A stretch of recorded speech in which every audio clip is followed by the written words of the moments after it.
Super prime time. मैं हूं आपके साथ प्रीति रघुनंदन। सुपर प्राइम टाइम की शुरुआत हम करने जा रहे हैं अभी की बड़ी खबर के साथ। खबर ये मिल रही है कि युद्ध में इस वक्त के हालात क्या है। दरअसल अमेरिका ने हमले के लिए भेज दिए हैं बॉम्बर।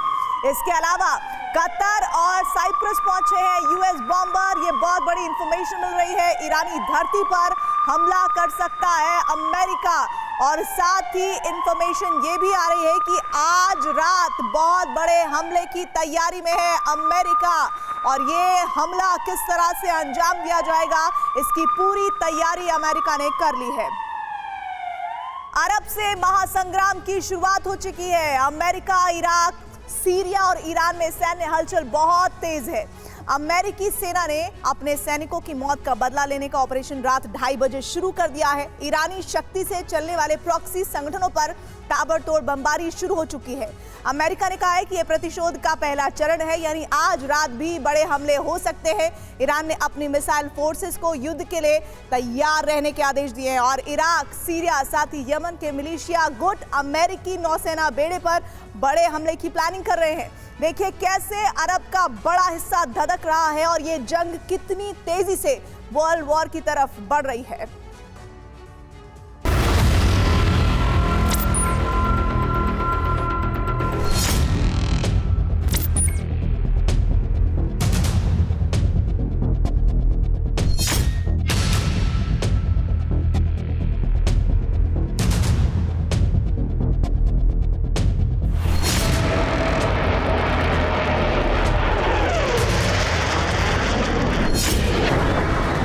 अरब से जिस महासंग्राम के छिड़ने की आशंका थी, आधी रात को उसका प्रचंड आरंभ हो चुका है। अमेरिका के आधी रात हुए हमलों से इराक और सीरिया में दिन जैसा उजाला फैल गया।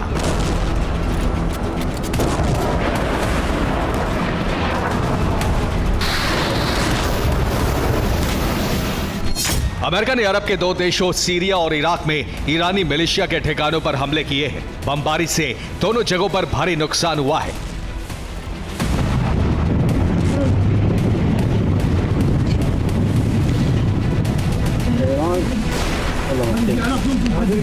ये अमेरिका के हमलों से हुए विनाश की तस्वीरें हैं, जिन्हें लोगों ने अपने मोबाइल फोन के कैमरे से रिकॉर्ड किया है।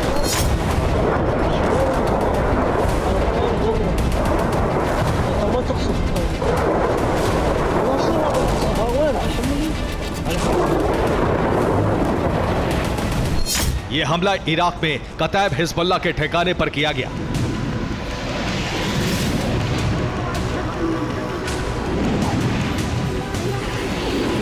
रॉकेट और मिसाइल गोदाम में बम विस्फोट होने के बाद आग लग गई।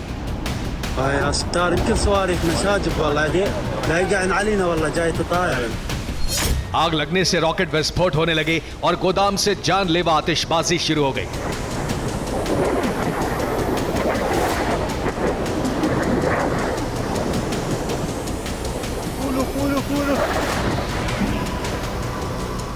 अमेरिका ने पहले ही ऐलान कर दिया था कि ईरान के हमले का पलटवार जरूर होगा और यह प्रतिशोध की वही आग इराक में धधक रही है।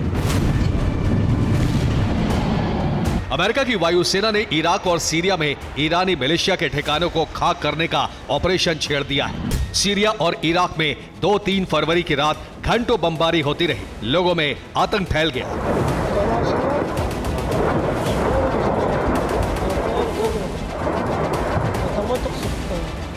भारतीय समय के मुताबिक अमेरिकी वायुसेना ने रात 2:30 पर इराक और सीरिया पर हमले शुरू किए। इन हमलों के लिए यूएस वायुसेना के बॉम्बर्स ने लंदन के लेकन हीथ एयरबेस से उड़ान भरी। इसके साथ साथ फाइटर जेट से भी मिसाइल हमले किए गए।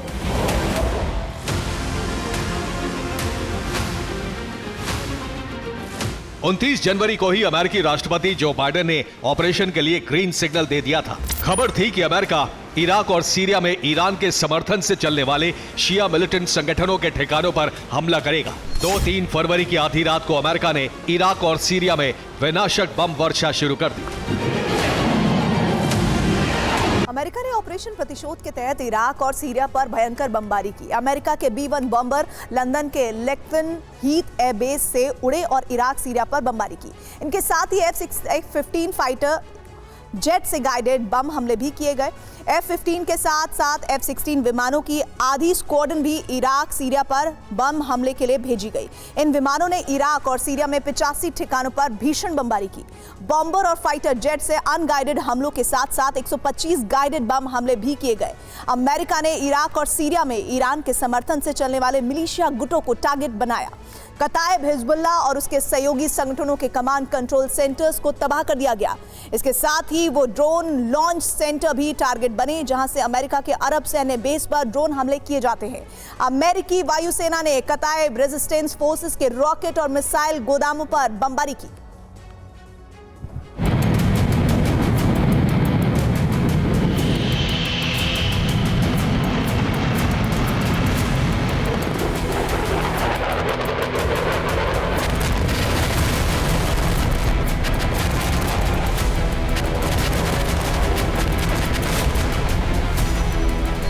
गाजा युद्ध शुरू होने के बाद से अमेरिका ने अब तक अरब के ईरानी मिलिशिया ठिकानों पर सबसे बड़ा हमला किया है।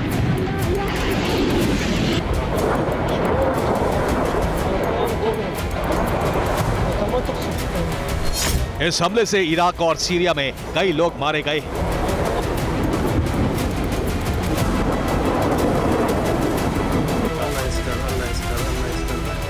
अमेरिकी बमवर्षकों ने इराक के अलकैम और अल अनवार पर बमबारी की। सीरिया में 18 लोगों की मौत हुई है। हालांकि अमेरिका का प्लान लीक होने से मिलिशिया गुटों ने बचाव की तैयारी कर ली थी। मिलिशिया गुटों ने अपने ठिकाने बदल लिए थे और हथियार गोदाम खाली कर दिए थे। बावजूद इसके हमलों से बड़ा नुकसान हुआ है।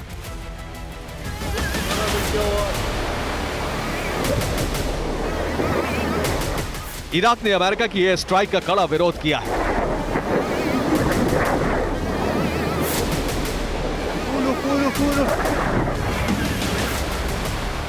इराकी सेना के प्रवक्ता याह्या रसूल ने कहा है कि अमेरिका ने इराक की संप्रभुता का उल्लंघन किया है। इस हमले के बाद बगदाद और वॉशिंगटन के संबंध खराब होंगे।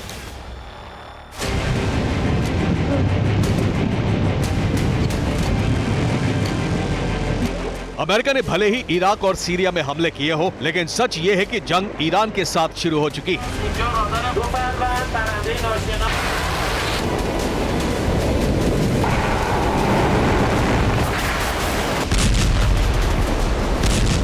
इस जंग का ऐलान बाइडेन ने पहले ही कर दिया था।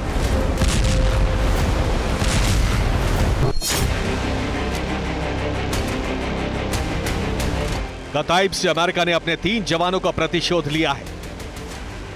24 जनवरी को कताइब हिजबुल्लाह ने जॉर्डन के यूएसए बेस पर मिसाइल हमला किया। इस हमले में अमेरिका के 3 सैनिक मारे गए। इन सैनिकों का शव जॉर्जिया पहुंच चुका है। राष्ट्रपति बाइडेन ने इन जवानों को सलामी भी दी। 7 दिन के अंदर 3 जवानों की मौत का बदला कताइब से ले लिया गया है।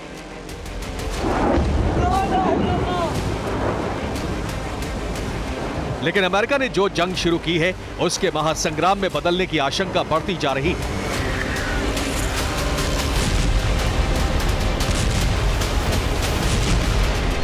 जिन संगठनों पर हमला किया गया है, उनको ईरान का समर्थन है और ईरान उनके जरिए अमेरिका के खिलाफ जंग शुरू करा सकता है।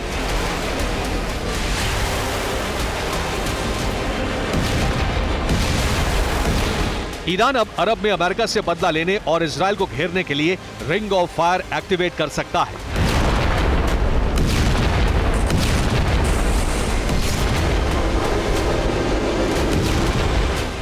इजराइल पर ईरान ने रणनीतिक घेरा डाल रखा है। ईरान के पास बड़ी मिसाइल पावर है। लेबनान में हिजबुल्लाह संगठन इजराइल के लिए खतरा है। सीरिया में ईरान समर्थित प्रॉक्सी संगठन अब अमेरिका के खिलाफ जंग छेड़ देंगे। यमन में हूती संगठन इजराइल और अमेरिका पर बड़े हमले कर सकता है। इराक और सीरिया में हमले करके अमेरिका ने बहुत बड़ा खतरा मोल ले लिया है, क्योंकि जंग न्यूक्लियर विनाश तक पहुंच सकती है। दरअसल अरब के सभी यूएस बेस ईरानी मिसाइलों की रेंज में है। अरब में यूएस 50,000 सैनिकों की जान पर खतरा है। अरब का कोई देश ईरान के खिलाफ यूएस को अपनी जमीन इस्तेमाल करने की इजाजत नहीं देगा।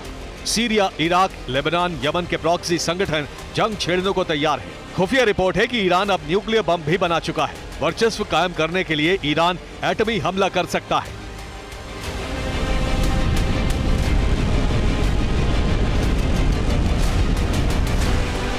अमेरिका का सेंट्रल कमांड सेंटर जिन हमलों को दुनिया के सामने अपनी जीत की तरह पेश कर रहा है, वो अरब से एटमी जंग छिड़ने का एपिसेंटर बन सकते हैं।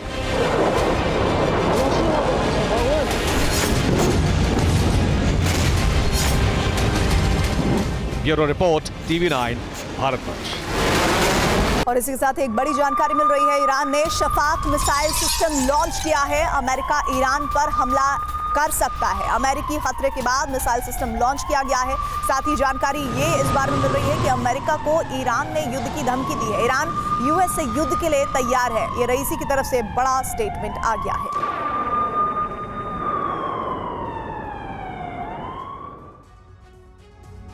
सीरिया और इराक में 85 टारगेट को तबाह करने के बाद अमेरिका के प्रतिशोध का दूसरा फेज लॉन्च होने जा रहा है। बदले के दूसरे चरण में बाइडेन ब्रिगेड के टारगेट पर ईरान और ईरानी सेना के बेस हैं। अमेरिका ने ईरान के अंदर 18 लोकेशंस ढूंढ लिए हैं जहां पर आज रात अमेरिकी बम्बर बम वर्षा करने वाले हैं। इसके लिए अमेरिका ने कतर और साइप्रस में मौजूद अपने बेस पर बम्बर भेज दिए हैं। सवाल यही है कि अगर अमेरिका ने ईरान पर हमला किया तो इसका परिणाम क्या होगा।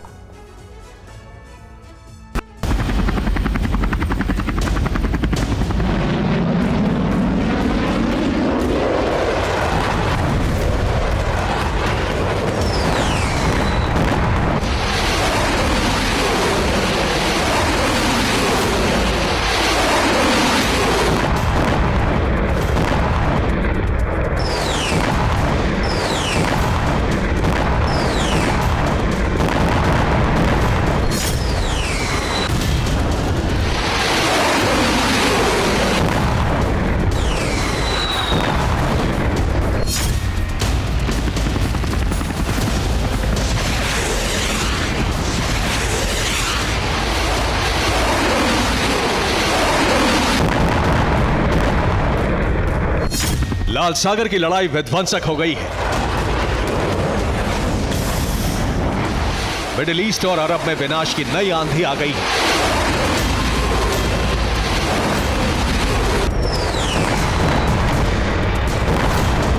TV9 भारतवर्ष ने जो रिपोर्ट दिखाई थी वही हो रहा है। ईरान और उसके प्रॉक्सी के खिलाफ अमेरिका का प्रतिशोध शुरू हो गया है। आधी रात को अमेरिकी एयरफोर्स ने सीरिया और इराक में ईरानी प्रॉक्सी से जुड़े 85 टारगेट को तबाह किया।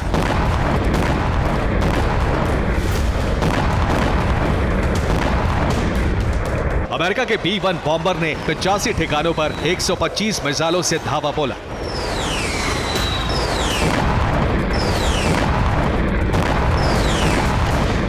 इसी हमले के साथ ही अरब विनाश का दौर शुरू हो गया। सीरिया और इराक में अमेरिका ने जिस तरह से हमला किया, उससे अरब देशों में भी खलबली मच गई है। अमेरिका अब प्रतिशोध का दूसरा चरण लॉन्च करने वाला है। अब डायरेक्ट ईरान पर हमला होगा। अरब में तीसरे विश्व युद्ध का ट्रिगर उस वक्त दब गया जब वॉर से जुड़ी 8 ग्लोबल ब्रेकिंग आ गई। बाइडेन के प्रतिशोध से जुड़ी पहली ग्लोबल ब्रेकिंग यह है कि सीरिया और इराक में विस्फोट के बाद अब अमेरिका ईरान पर हमला करने जा रहा है। सीक्रेट रिपोर्ट से खुलासा हुआ है कि अमेरिकी एयरफोर्स आधी रात को ईरान में एयर स्ट्राइक करने वाली है। यह अमेरिका के प्रतिशोध का दूसरा चरण होगा। पेंटागन की लीक रिपोर्ट से खुलासा हुआ है कि अमेरिका 3 और 4 फरवरी की रात ईरान पर हमला करने वाला है। बाइडेन के ऐलान के बाद अरब में हड़कंप मच गया है। बाइडेन ने ऐलान किया है कि ईरान के लिए बहुत ही भयानक वक्त आ गया है। अमेरिकी आर्मी ईरानी सेना और उसकी ताकत को एक झटके में खत्म कर देगी। अरब युद्ध से जुड़ी दूसरी बड़ी खबर यह है कि बाइडेन की हुंकार के बाद तेहरान का खून खौल उठा है। ईरान के राष्ट्रपति इब्राहिम रईसी ने भी युद्धक गर्जना कर दी है। रईसी ने कहा है कि अगर अमेरिका ने ईरान पर हमला करने की हिमाकत की तो ईरानी सेना पलटवार करेगी। तेहरान जवाबी सैन्य कार्रवाई में न सिर्फ सक्षम है बल्कि अमेरिका से युद्ध के लिए पूरी तरह तैयार है।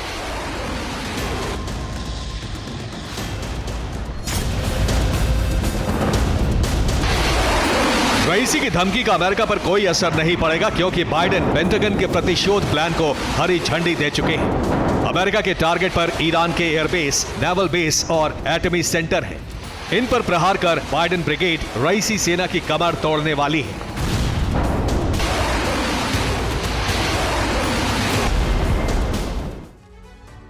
सवाल यही है कि ईरान की धरती पर अमेरिका कहां विस्फोट करने जा रहा है। ईरान में अमेरिका के टारगेट पर कौन कौन से लोकेशन है। अमेरिकी अधिकारियों के मुताबिक सुपर पावर की सेना ने साइबर ऑपरेशन चलाकर ईरान के अंदर अपने टारगेट ढूंढ लिए हैं। सबसे पहले अमेरिका ईरान के एयरबेस को उड़ाएंगी।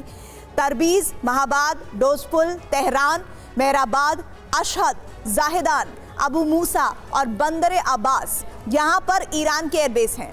इन 9 एयरबेस पर अमेरिकी बॉम्बर बमबारी कर सकते हैं। अमेरिका के टारगेट पर सिर्फ ईरान के एयरबेस ही नहीं है, बल्कि ईरान के परमाणु सेंटर भी हैं। कशन, अताक, नातंज और बुशहर ईरान के वो शहर हैं जहां पर ईरानी सेना के एटमी सेंटर्स हैं और इन्हीं 4 सेंटर के जरिए रईसी सेना अपने परमाणु कार्यक्रम को आगे बढ़ा रही है। इन्हीं सेंटर के जरिए ईरान परमाणु बम बना रहा है। अमेरिका इन्हें भी खत्म करने वाला है। अमेरिका ने ईरान के नेवल बेस पर भी प्रहार करने का प्लान तैयार किया है। बंदरे खामेनेई, फारस की खाड़ी में मौजूद ईरानी नेवल बेस, बुशहर और बंदरे अब्बास ये ईरानी की नेवल बेस हैं जहां अमेरिका धमाका कर सकता है।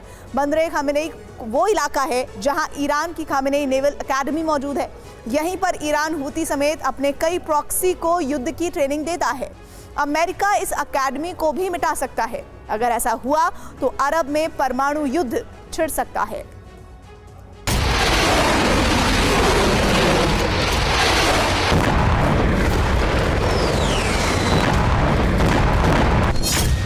अरब विध्वंस से जुड़ी चौथी ब्रेकिंग न्यूज है ईरान का परमाणु कार्यक्रम।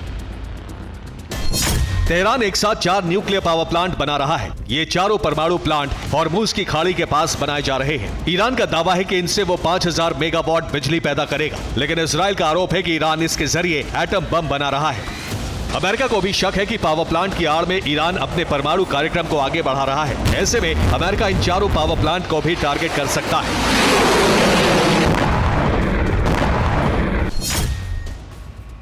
युद्ध से जुड़ी 5वीं बड़ी खबर यह है कि अमेरिकी खतरे से निपटने के लिए ईरान ने बहुत ही खतरनाक कदम उठा लिया है। सीक्रेट रिपोर्ट से खुलासा हुआ है कि तेहरान अपने प्रॉक्सी को विध्वंसक हथियारों से लैस कर रहा है।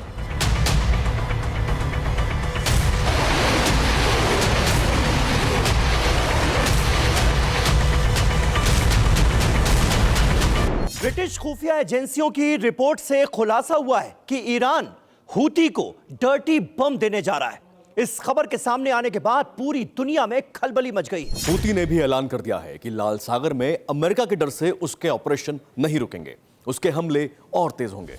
हूती की ये हुंकार इस बात का संकेत दे रही है कि ईरान गुप्त रूप से उसे डर्टी बम जैसे घातक हथियार दे रहा है।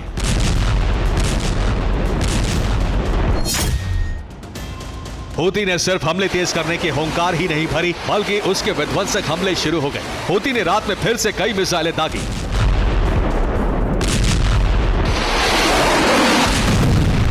अमेरिका और ब्रिटेन ने इसका भी बदला लिया। यमन में हूती के ठिकानों पर फाइटर जेट से बमबारी की गई।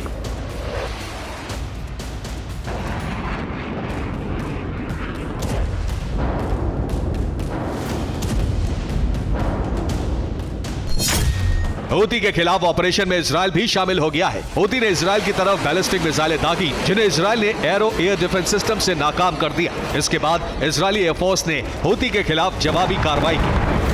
लाल सागर से हूती के खिलाफ अब एक साथ 4 ताकतवर देश ऑपरेशन चला रहे हैं।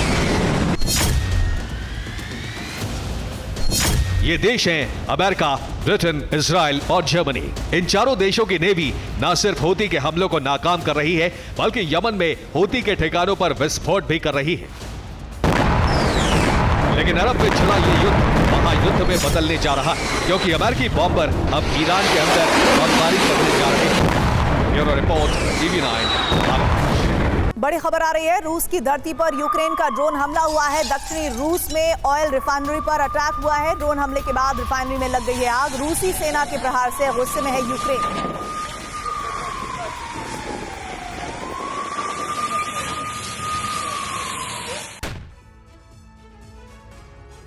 नेटो से बदला लेने के लिए पुतिन अब उसी रास्ते पर चलने का इरादा कर चुके हैं जिस रास्ते पर चलकर अमेरिका ने मिडिल ईस्ट में तबाही मचाई है। ईरान समर्थित गुटों के ठिकानों को मिटाने के लिए अमेरिका ने इराक, सीरिया में मिसाइल स्ट्राइक कर डाली।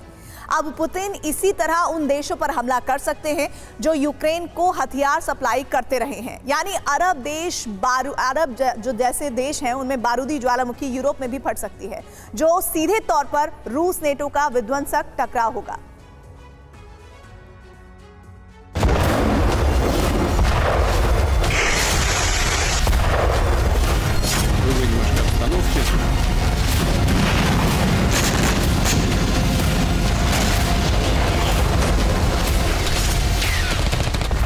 लाल सागर की तरह धधकेगा काला सागर।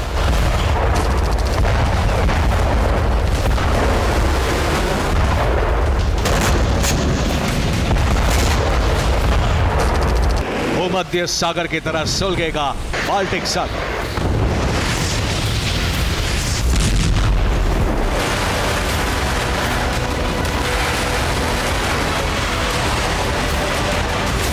मिडिल ईस्ट की तरह यूरोप में बारूदी जलजला।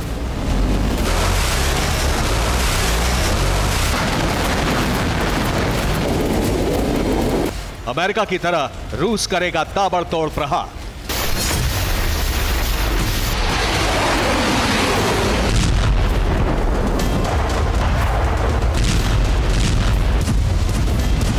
अगर अमेरिका ईरान समर्थित गुटों के ठिकानों पर हमला कर सकता है तो रूस भी यूक्रेन को मदद पहुंचाने वाले देशों पर हमले कर सकता है।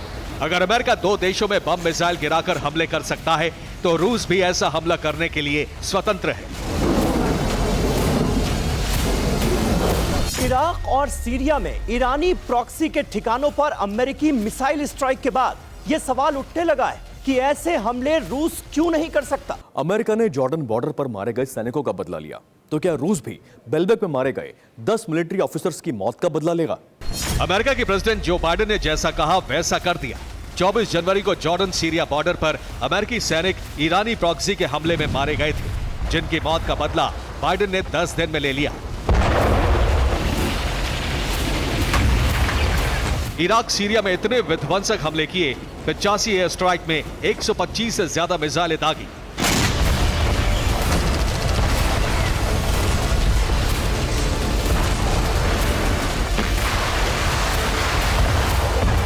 इसलिए क्योंकि अमेरिका को दिखाना था कि सुपर पावर पर हमला करने वालों का अंजाम क्या होता है।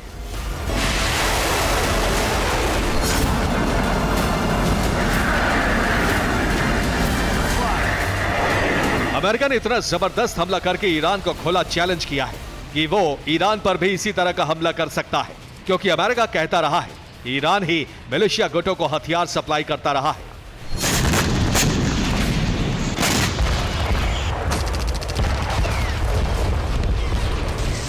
दुनिया भर में इस बात को लेकर बहस छिड़ गई है कि जब अमेरिका ने दो देशों पर हमला किया तो क्या रूस भी उन देशों पर हमला करेगा जो यूक्रेन को हथियार दे रहे हैं।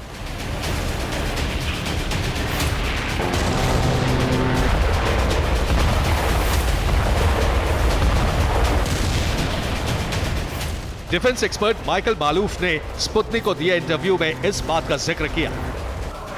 अमेरिका ने बिना सबूतों के दो देशों में ईरानी समर्थित गुटों पर हमले किए और इसे जरूरी बताया। इस तरह तो रूस भी यूक्रेन को समर्थन देने वाले देशों पर हमला करने के लिए स्वतंत्र है।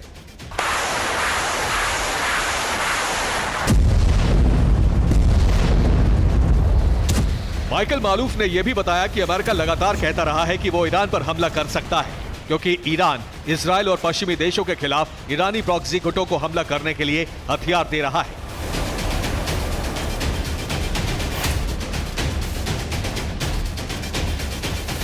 जबकि इसी तरह रूस भी कह सकता है कि नेटो देश यूक्रेन को रूस पर हमले के लिए हथियार दे रहे हैं, जबकि यूक्रेन नेटो का सदस्य भी नहीं है।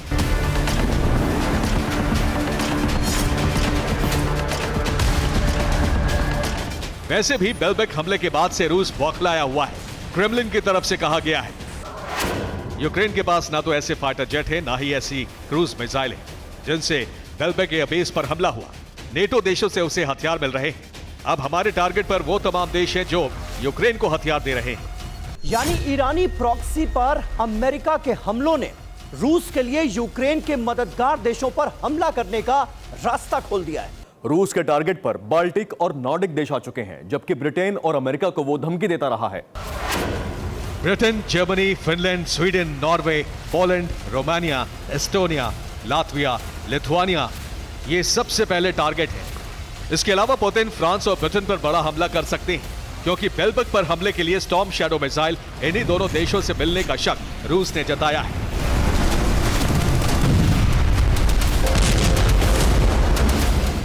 जिसकी वजह से रूस के 10 मिलिट्री अफसर मारे गए, जिसमें एक रूसी जनरल की भी मौत हो गई, जो यूक्रेन से युद्ध के बीच रूस के लिए बड़ा झटका है।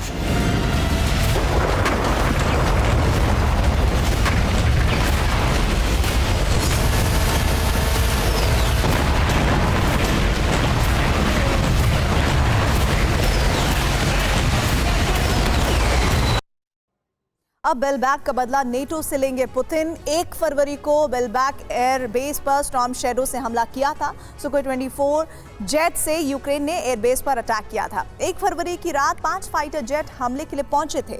लगातार 20 मिसाइलें दागी गई थी। बेलबैक एयरबेस पर 7 मिसाइलों से हमला हुआ था, जबकि रूस की ब्लैक सी फ्लीट पर 13 मिसाइलें दागी गई। ब्लैक सी में दागी गई 13 मिसाइलों का हमला नाकाम हो गया था, जबकि बेलबैक एयरबेस पर हमले में रूस के 3 फाइटर जेट खाक हो गए। इसके अलावा बेलबैक की एविएशन रेजिमेंट पर 2 मिसाइलें दागी गईं। एयरफील्ड कम्युनिकेशन सेंटर पर भी हमला किया गया और साथ ही हथियार गोदाम भी तबाह कर दिए गए। बेलबैक पर हुए इस हमले में 10 मिलिट्री ऑफिसर्स मारे गए थे।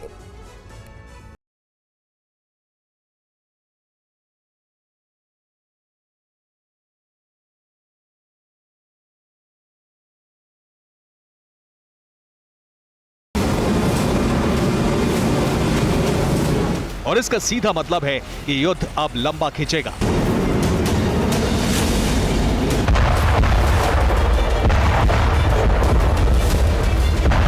दरअसल ऐसा इसलिए भी हुआ है क्योंकि नेटो को इस बात का अंदेशा हो चला था कि रूस यूक्रेन के बाद किसी दूसरे देश पर हमला करेगा, खासतौर से उस पर जिन्होंने यूक्रेन को हथियार दिए।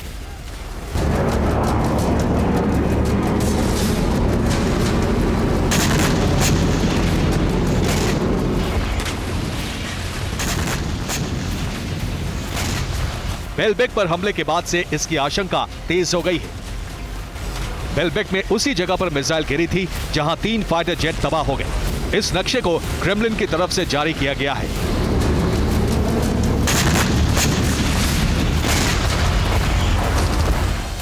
कई और मिसाइलें भी बेलबेक पर दागी गई थी, जिसमें 10 मिलिट्री ऑफिसर मारे गए, जबकि यूक्रेन 13 ऑफिसर्स की बात कह रहा है।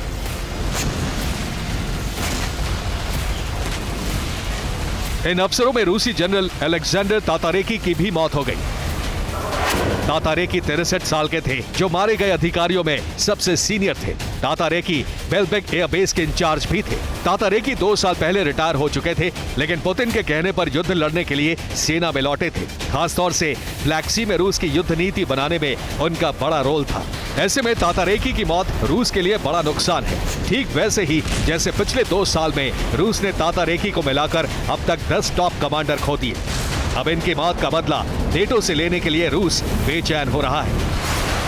Bureau report, TV9 Bharatvarsh.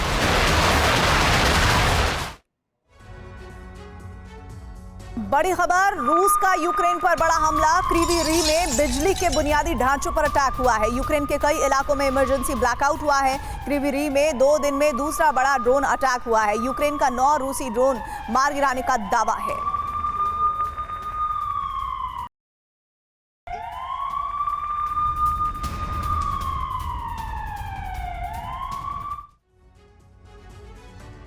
Putin के युद्धपोत पर हमला ज़ेलेंस्की को बहुत भारी पड़ गया है। पुतिन ने ब्लैक सी में रूसी युद्धपोत पर अटैक के बाद यूक्रेन पर इतने बारूद बरसाए कि 64 इलाकों में अंधेरा छा गया। एक ही दिन में ज़ेलेंस्की के 1000 से ज्यादा सैनिक रूस के हमलों में मारे गए। पुतिन ने यूक्रेन के एनर्जी रूट को भी तबाह कर दिया। अब कहा जा रहा है कि हमलों के अगले फेज में पुतिन यूक्रेन में संचालित हो रहे एलन मस्क के स्टारलिंक सैटेलाइट नेटवर्क का भी संहार कर सकते हैं।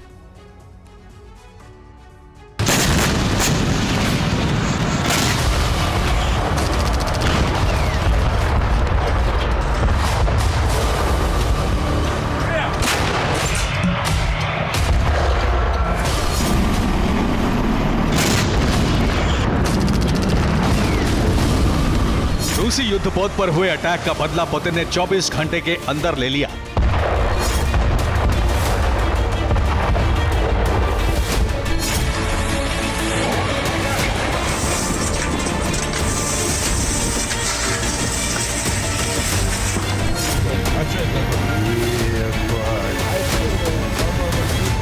यूक्रेन के कई ठिकानों पर रूस ने ताबड़तोड़ प्रहार किए।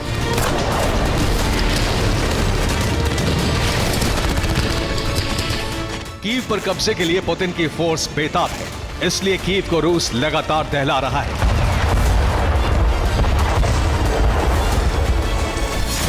कीव के बेलाया सरकोव इलाके में रात में रूस ने कामिकाज़े ड्रोन से विध्वंसक बारूद बरसाया।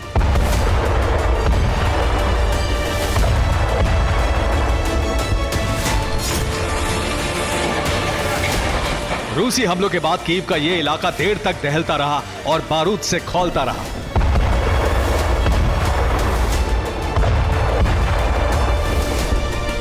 ब्लैक सी में अपने युद्धपोत के निशाना बनाए जाने के बाद पुतिन यूक्रेन को मटिया मेट कर देना चाहते हैं।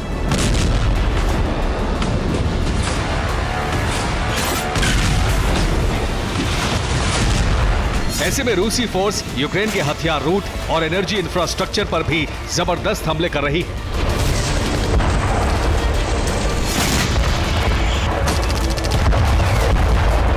यूक्रेन में रात भर हुए रूसी बमबारी ने पिछली सर्दियों में रूसी सेना द्वारा यूक्रेन में की गई सुनियोजित बमबारी की याद दिला दी।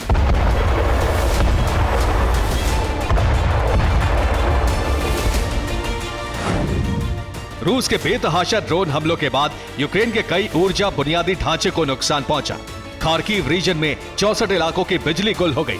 40,000 से ज्यादा लोग बिना बिजली के हो गए, जिसके कारण यूक्रेन में लाखों लोगों को लंबे समय तक बिजली, हीटिंग या पानी के बिना रहना पड़ा। यूक्रेन के 2 खदानों के बिजली भी गुल हो गई। जेलेंस्की के गृह नगर क्रिवी रीग शहर में एक सब स्टेशन भी क्षतिग्रस्त हो गया।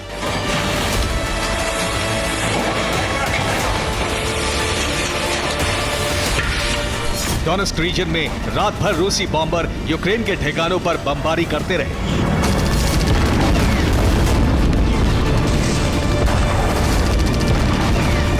जमीन से लेकर समंदर और आसमान तक यूक्रेन से प्रतिशोध लेने के लिए रूस यूक्रेन में हर जगह आग बरसा रहा है।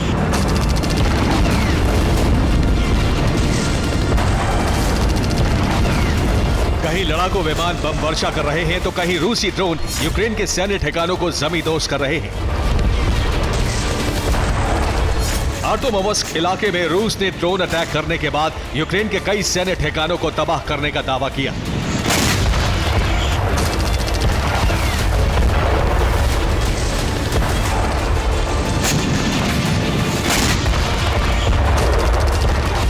स्पेशल मिलिट्री ऑपरेशन के तहत रूसी एयरफोर्स की fighter jet Sukhoi 35S Ukraine के आसमान में लगातार मंडरा रहे हैं और जगह जगह बारूद बरसा रहे हैं।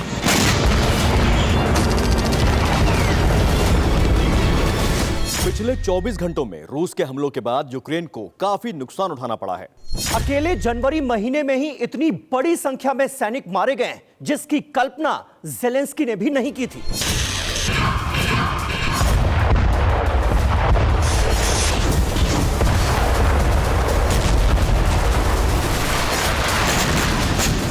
रूसी रक्षा मंत्रालय के दावों के मुताबिक एक दिन में यूक्रेन के 1183 सैनिकों की मौत हो गई। सिर्फ जनवरी में ही यूक्रेन के 23,000 सैनिकों की मौत हुई है। जनवरी में रूस ने यूक्रेन के सैन्य ठिकानों पर 127 बड़े हमले किए।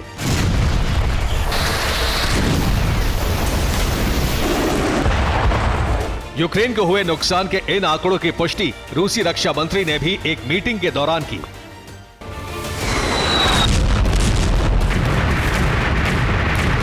यूक्रेन को नेस्तनाबूद कर देने की कसम खा चुके पुतिन ने कई मोर्चों पर अपनी फोर्स बढ़ा दी है।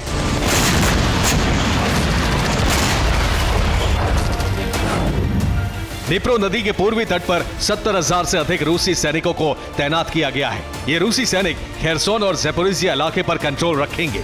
रूस का दावा है कि हर जमीनी हमले में यूक्रेन के 70% जवान मारे जा रहे हैं।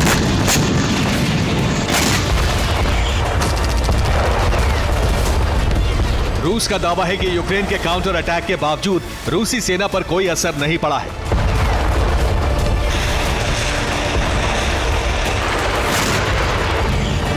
यूक्रेन ने भले ही रूस के युद्धपोत पर हमला करके रूस को दहलाने की कोशिश की, लेकिन पुतिन यूक्रेन के हमलों से बेपरवाह है।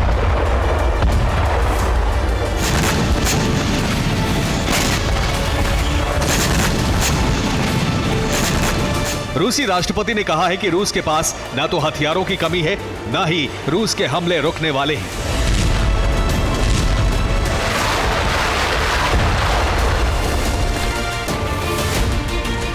इसी बीच रूस ने खार्किव के कुपियांस्क में यूक्रेन के 5 बड़े हमलों को नाकाम करने का भी दावा किया है।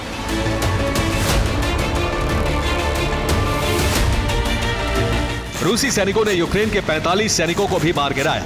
इसके अलावा यूक्रेन के कुछ सैन्य वाहनों और आर्टिलरी को भी नुकसान पहुंचा है।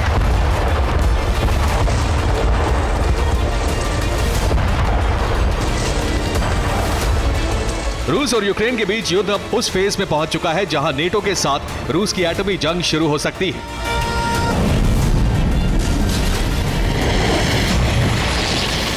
लेकिन उससे पहले पुतिन के एक प्रमुख सहयोगी ने नेटो के साथ परमाणु युद्ध शुरू करने से पहले एलॉन मस्क के सैटेलाइट्स को बाहर निकालने का सुझाव दिया है।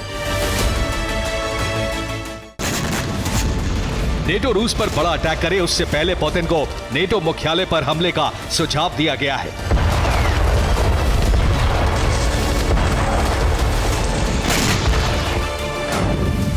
आपको बता दें कि स्टारलिंक मस्क की कंपनी स्पेसएक्स द्वारा संचालित एक उपग्रह इंटरनेट समूह है।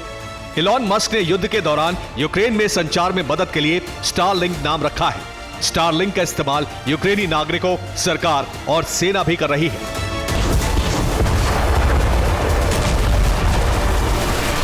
ऐसे में अब यूक्रेन जंग में पुतिन के निशाने पर एलॉन मस्क के सैटेलाइट्स को तबाह करना भी अगला कदम हो सकता है। Bureau report, TV9 Bharatvarsh.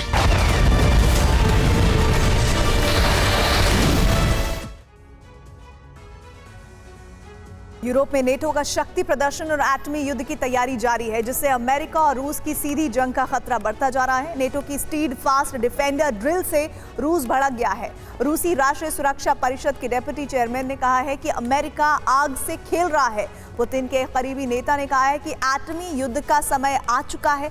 रूस के अस्तित्व पर खतरा बनते जा रहे नेटो के ब्रसेल्स मुख्यालय पर रूस को मिसाइलें हमला कर देने की लगातार कोशिशें होती हुई दिख रही हैं। अब से पहले रूस अमेरिका के बीच तनाव इतना ज्यादा नहीं बढ़ा था, लेकिन अब अमेरिका की डिफेंडर ड्रिल पूरे यूरोप पर संकट बनती जा रही है।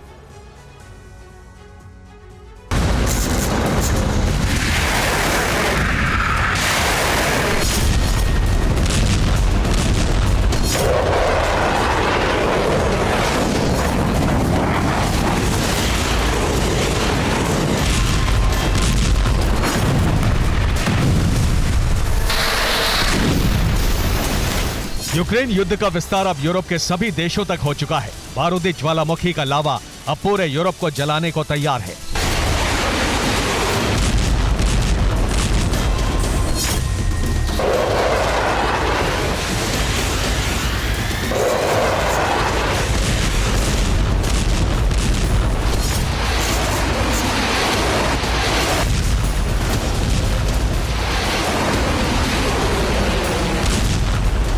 आत्मरक्षा के नाम पर अमेरिका ने नेटो सदस्य देशों के साथ स्टेडफास्ट डिफेंडर ड्रिल शुरू कर दी है।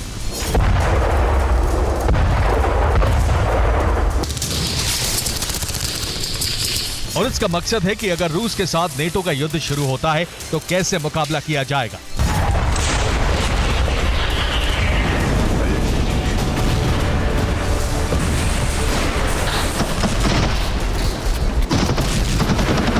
यानी एक टीम को रूस की सेना बनाकर उस पर हमला करने का अभ्यास किया जा रहा है।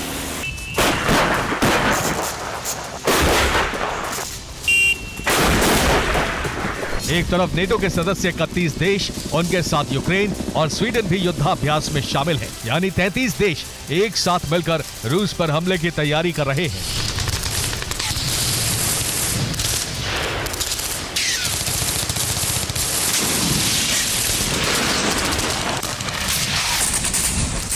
लेकिन नेटो के इस युद्धाभ्यास से रूस का क्रोध भड़क गया है। रूस ने संकेत दे दिए हैं कि सुरक्षा के लिए वो परमाणु बम का इस्तेमाल करने से नहीं हिचकेगा।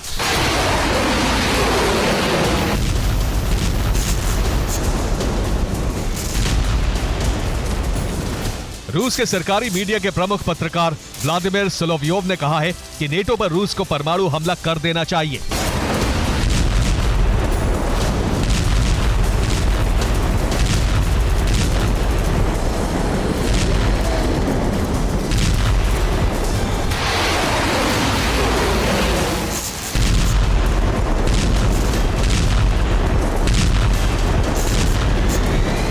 स्टेडफास्ट ड्रिल के बाद रूस के पत्रकार तो हमले की धमकी दे ही रहे हैं, साथ ही राष्ट्रीय सुरक्षा परिषद के चेयरमैन दिमित्री मेदवेदेव ने भी एटमी चेतावनी जारी कर दी है।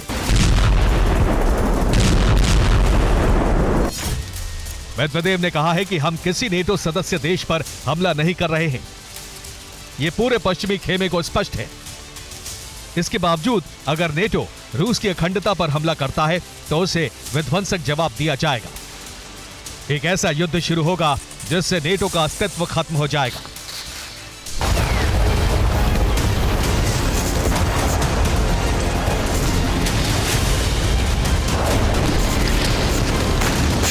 रूस ने साफ कह दिया है कि यूक्रेन नेटो सदस्य नहीं है और इस युद्ध से अमेरिका का कोई लेना देना नहीं होना चाहिए। फिर भी यूक्रेन की मदद यूरोप के सभी देश कर रहे हैं और इसीलिए रूस इन्हें बार बार चेतावनी दे रहा है।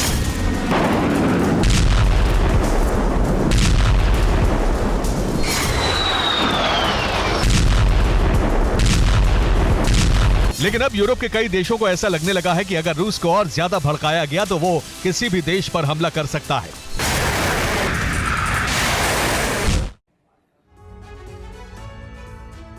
और अब बात भारतीय नौसेना के शौर्य की, जिसके कायल पाकिस्तान और ईरान भी हो गए हैं। समंदर में लुटेरों ने पाकिस्तान और ईरान के 19 लोगों को बंधक बना लिया था। इन लोगों को पाकिस्तान या ईरान से नहीं बचाया, इनके रक्षक बनकर पहुंचे भारतीय नौसेना के जल योद्धा।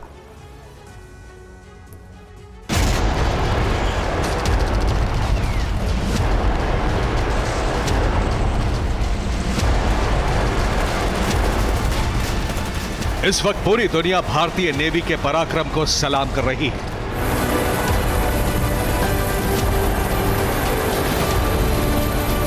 इस समय भारतीय नौसेना के साहस और शक्ति की चर्चा हो रही है।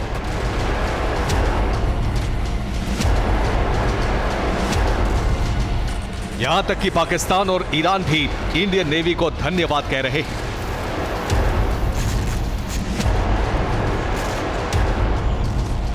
भारतीय नौसेना ने समंदर की उफनती लहरों पर जो शौर्य दिखाया है, उसका लोहा पूरा विश्व मान रहा है।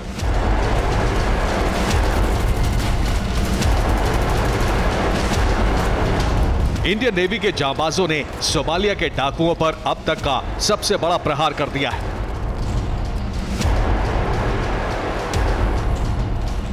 सोमालिया में कुख्यात लुटेरों ने ईरान की इमाम और अल नईमी नाम की 2 शिप को हाईजैक कर लिया था। एक शिप पर 11 ईरानी मछुआरे थे तो दूसरे शिप पर 8 पाकिस्तानी मछुआरे थे। लुटेरों ने शिप के साथ साथ इन्हें भी बंधक बना लिया था।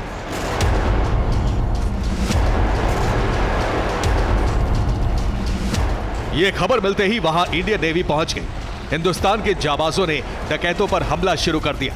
सबसे पहले वार्निंग शॉट फायर किए गए। इसके बाद इंडियन नेवी के हेलीकॉप्टर ने हवा से लुटेरों को घेर लिया।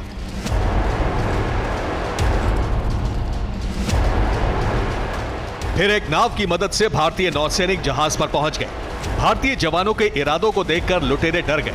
उन्होंने हिंदुस्तानी फाइटर्स के सामने हथियार डाल दिए। भारतीय नेवी ने 10 सोमालियन लुटेरों को गिरफ्तार कर लिया है। अब ईरान और पाकिस्तान दोनों ही देश भारत को धन्यवाद कह रहे हैं। हम लोग को सुबह से पकड़ा है, सुबह से हमारा लोग को पकड़ा है, ईरानी लोग को पकड़ ही दिया।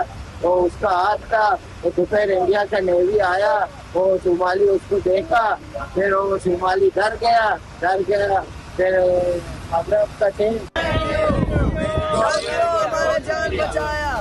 भारतीय नौसेना का समंदर में लुटेरों के खिलाफ ऑपरेशन तेज हो गया है। रक्षा मंत्री राजनाथ सिंह ने ऐलान कर दिया है कि अब समुद्री लुटेरों की खैर नहीं। इसी के बाद से इंडियन नेवी लुटेरों पर वज्रपात कर रही है। समुद्र में चोरी, डकैती और तस्करी से जुड़े लोगों को किसी भी सूरत में बर्दाश्त नहीं किया जाएगा। यह नए भारत का एक प्रण है कि किस प्रकार हमारी नौसेना बेहद मजबूती के साथ न सिर्फ अपनी सुरक्षा कर रही है बल्कि दूसरों की भी सुरक्षा उसी तत्परता के साथ कर रही है। ये कोई पहली दफा नहीं है जब भारतीय नेवी ने अपने पराक्रम का परिचय दिया है। इससे पहले भी वो कई बार अपनी समुद्री ताकत का मुजाहिरा कर चुकी है। ये वो ताकत है जिससे न सिर्फ नेवी बल्कि दुश्मन देशों की नेवी भी खौफ खाती है। Bureau report, TV9 Bharatvarsh.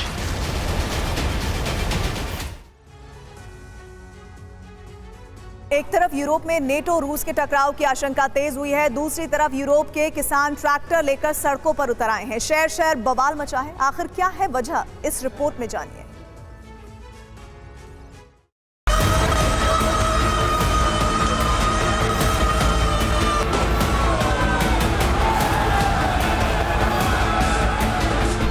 कहीं सड़कें जाम,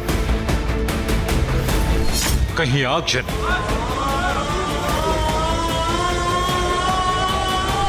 कहीं हिंसक प्रदर्शन,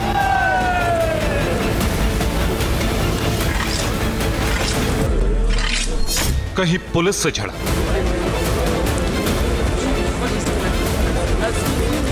पूरे यूरोप में किसान यूरोपीय यूनियन के सब्सिडी हटाने के फैसले से नाराज होकर इसी तरह विरोध प्रदर्शन कर रहे हैं।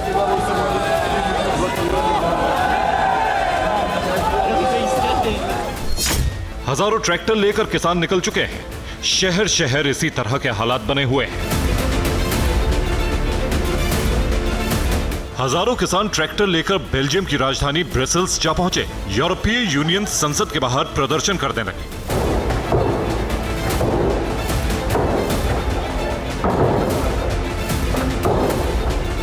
किसानों ने संसद को ट्रैक्टर से घेर लिया, वहीं टेंट भी लगा ली। पहले शांतिपूर्वक प्रदर्शन करते रहे, बाद में प्रदर्शन हिंसक हो गया। बेल्जियम में हालात इतने बेकाबू हो गए कि किसानों को काबू में करने के लिए पुलिस को वाटर कैनन का इस्तेमाल करना पड़ा।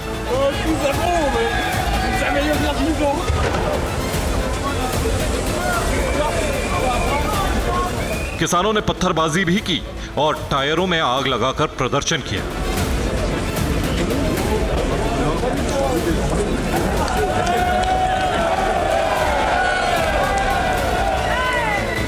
इस दौरान पुलिस ने रबर बुलेट्स छोड़ी जिससे किसानों को रोका जा सके।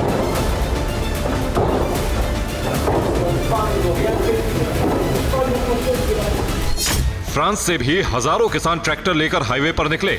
इस दौरान हाईवे जाम कर दिया।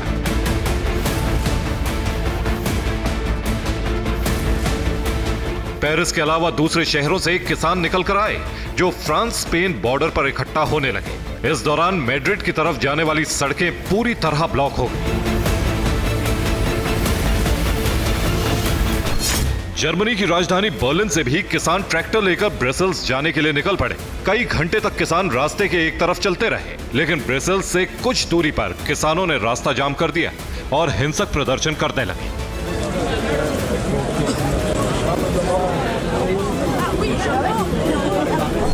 इसी तरह के हालात इटली में भी दिखाई दिए। रोम में हजारों किसान एक साथ सड़कों पर निकले। आने जाने का रास्ता रोक दिया गया।